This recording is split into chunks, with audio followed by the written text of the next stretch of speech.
সেনগুপ্ত বাড়িতে এসেই আসল মা বাবাকে খুঁজে পেল সুদীপা ও পরমা। হ্যাঁ বন্ধুরা, এমনটাই দেখতে পাবো আমরা অনুরাগের ছোঁয়া ধারাবাহিকের আগামী পর্বগুলোতে। অতুল বাবুর থেকে সুদীপা ও পরমা যখন জানতে পারে তারা হচ্ছে দুই যমজ বোন, তাদের আসল বাবা মা এখনো বেঁচে আছে, তখনই সুদীপা ও পরমার সিদ্ধান্ত নেয় তারা এবার নিজেদের আসল বাবা মাকে খুঁজে বের করবেই।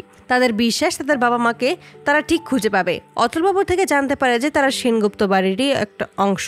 সুদীপা তার যমজ বোন এটা জানতে পেরেই আদিত্যকে সুদীপার হাতে তুলে দেয় পরমা, আর সুদীপাকে বলে সে যেন আদিত্যর খেয়াল রাখে, আদিত্যকে আগলে রাখে।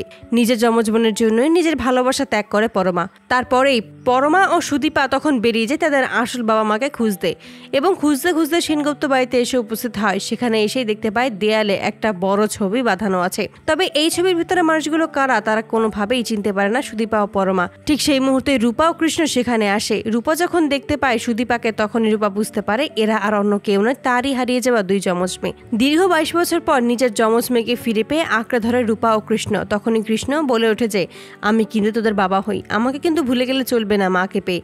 আর এভাবেই সেনগুপ্ত বাড়িতে এসেই নিজের আসল মা বাবাকে খুঁজে পায় সুদীপা ও পরমা। তো বন্ধুরা, তোমরা এটাই তো চাও যেন এভাবেই সেনগুপ্ত বাড়িতে এসে আসল মা বাবাকে খুঁজে পায় পরমা ও সুদীপা? কমেন্টে জানাও। আর নিয়মিত আপডেট পেতে আমাদের চ্যানেলটি এক্ষুনি সাবস্ক্রাইব করে পাশে থাকো। ধন্যবাদ।